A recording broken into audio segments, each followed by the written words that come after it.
ಇನ್ನೊಂದು ಕಡೆಗೆ ಸುಜಾತ ಭಟ್ ಇವತ್ತು ಬಂದಿದ್ದಾರೆ. ಇವತ್ತು ಹೆಂಗೆ ಬಂದಿದ್ದಾರೆ ಅಂದರೆ ಯಾರೂ ನನ್ನ ಮುಖನ ಗುರುತಿಡಿಬಾರ್ದು ಅಂತ ಹೇಳಿ ಮುಖಕ್ಕೆ ಒಂದು ಶಾಲೆಲ್ಲ ಹೊದ್ಕೊಂಡು, ಆಮೇಲೆ ಆಟೋ ಬರ್ತಾ ಇದ್ದ ಆಟೋದಲ್ಲಿ ಸ್ಕ್ರೀನ್ ಎಲ್ಲ ಹಾಕಿಸಿ ಯಾರಿಗೂ ಯಾರ ಕಣ್ಣಿಗೂ ಕಾಣಿಸದಂತೆ ಬರ್ತಾ ಇದ್ದೀನಿ ನಾನು ಅನ್ನೋದನ್ನು ಅವ್ರು ಹೇಳೋದಕ್ಕೆ ಹೊರಟಿದ್ದಾರೆ. ಬಟ್ ಈಗಾಗಲೇ ಸುಜಾತ ಭಟ್ ಹೆಂಗೆ ಕಾಣಿಸ್ತಾರೆ ಅಂತ ಇಡೀ ಜಗತ್ತು ನೋಡ್ಬಿಟ್ಟಿದೆ. ಅವ್ರು ಯಾವಾಗ ಅನನ್ಯ ಭಟ್ ಸ್ಟೋರಿಯನ್ನು ಓಪನ್ ಮಾಡಿದ್ರು ಆಗ್ಲಿಂದ ಎಲ್ಲರೂ ನೋಡ್ಬಿಟ್ಟಿದ್ದಾರೆ. ಈಗ ಮುಖ ಮುಚ್ಚಿಕೊಂಡು ಮುಸುಕು ಹಾಕಿಕೊಂಡು ಏನು ಪ್ರಯೋಜನ ಅನ್ನೋದು ಗೊತ್ತಾಗ್ತಿಲ್ಲ ಅಷ್ಟೆ. ಒಟ್ಟಿನಲ್ಲಿ ವಿಚಾರಣೆ ಇವತ್ತು ಅಂತ್ಯ ಆಗುತ್ತೆ. ಮೇಡಮ್ ಬರೆದಂತಹ ಸ್ಟೋರಿ ಅಥವಾ ಹೆಣದಂತಹ ಸ್ಟೋರಿಗೆ ಫುಲ್ ಸ್ಟಾಪ್ ಇಡೋ ಕೆಲಸವನ್ನು SIT ಟೀಮ್ ಅಂತೂ ಇಂತೂ ಮಾಡುತ್ತೆ. ಬಟ್ ನಿಜವಾಗ್ಲೂ ಕನಿಕರ ಹುಟ್ಟುತ್ತೆ ನಮಗೆ. ಯಾರ ಮೇಲೆ ಕೇಳಿದ್ರೆ SIT ಅಧಿಕಾರಿಗಳ ಮೇಲೆ. ಈಕೆ ಹೇಳಿದ ಅಷ್ಟೂ ಕತೆಗಳನ್ನು ತಾಳ್ಮೆಯಿಂದ ಕೇಳಿಸ್ಕೊಂಡ SIT ಅಧಿಕಾರಿಗಳ ಬಗ್ಗೆನೇ ಕನಿಕರ ಇದೆ ನಮಗೆ. ಡೀಟೇಲ್ಸ್ ಕೊಡ್ತಾರೆ ಸುಪಾಲ್. ಏನಾದರೂ ಮಾಡಿ ಸುಜಾತ ಭಟ್ ಅನನ್ಯ ಭಟ್ನ ಸ್ಟೋರಿಯನ್ನು ಒಂದು 100 ಡೇಸ್ ಓಡಿಸ್ತಾರೆ ಅನ್ನೋ ನಂಬಿಕೆ ಇವ್ರ ಹಿಂದೆ ಇದ್ದವ್ರಿಗಿತ್ತು.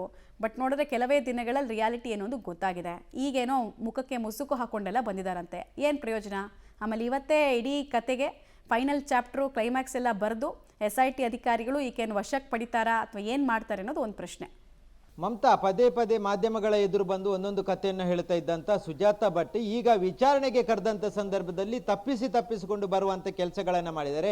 ಆಟೋದಲ್ಲಿ ಬರ್ತಾರೆ, ಆಟೋದು 2 ಸ್ಕ್ರೀನ್ಗಳನ್ನು ಹಾಕಿ ಕ್ಲೋಸ್ ಮಾಡಿರ್ತಾರೆ, ಜೊತೆಗೆ ಮುಖಕ್ಕೊಂದು ಶಾಲನ್ನು ಹಾಕಿರ್ತಾರೆ. ಯಾವುದೇ ಕಾರಣಕ್ಕೂ ನಾನು ಯಾರು ಅನ್ನುವಂಥದ್ದು ಗೊತ್ತಾಗಬಾರ್ದು ಅನ್ನುವಂಥ ಹಿನ್ನೆಲೆಯಲ್ಲಿ ಈ ರೀತಿಯಾಗಿ ಬರ್ತಾ ಇರುವಂಥದ್ದು. ಈಗ ವಿಚಾರಣೆಗೆ ಬಂದಿದ್ದಾರೆ, ಇವತ್ತು ಮತ್ತೆ ವಿಚಾರಣೆಯನ್ನು ಎದುರಿಸ್ತಾ ಇದ್ದಾರೆ. ಇವತ್ತು ಸ್ವತಃ ಈ ಒಂದು SIT ಮುಖ್ಯಸ್ಥರಾಗಿರುವಂಥ ಪ್ರಣವ್ ಮೊಹಂತಿ ಅವರೇ ಆಕೆಯನ್ನು ವಿಚಾರಣೆ ಮಾಡ್ತಾ ಇರುವಂಥದ್ದು.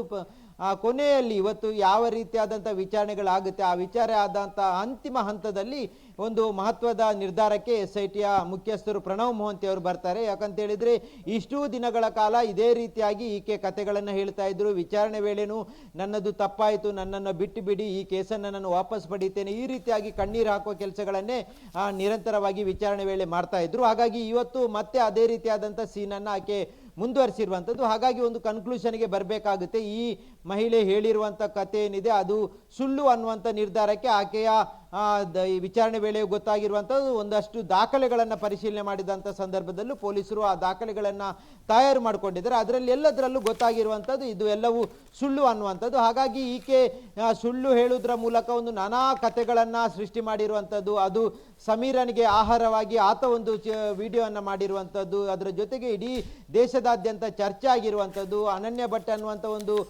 ಕಾಲೇಜಿನ ಯುವತಿ ಬಂದು ನಾಪತ್ತೆ ಆಗಿರೋದು ಧರ್ಮಸ್ಥಳ ಕ್ಷೇತ್ರದಲ್ಲಿ. ಹಾಗಾಗಿ ಇದು ಬಹಳಷ್ಟು ದೊಡ್ಡ ವಿಚಾರವೇ ಆಗಿತ್ತು. ಈ ಕಾರಣಕ್ಕಾಗಿ ಆಕೆ ಹೇಳಿರುವಂಥ ಇಡೀ ಕತೆ ಸುಳ್ಳು ಅನ್ನುವಂಥದ್ದು ಕನ್ಫರ್ಮ್ ಆದ ಬಳಿಕ ಆಕೆಯನ್ನು ವಶಕ್ಕೆ ಪಡೆದು ವಿಚಾರಣೆ ನಡೆಸುವಂಥ ಸಾಧ್ಯತೆಗಳೇ ಹೆಚ್ಚಾಗಿರುವಂಥದ್ದು. ಮಮತಾ, ಧನ್ಯವಾದ ಸುಪಾಲ್ ತಮ್ಮೆಲ್ಲ ಮಾಹಿತಿಗಾಗಿ.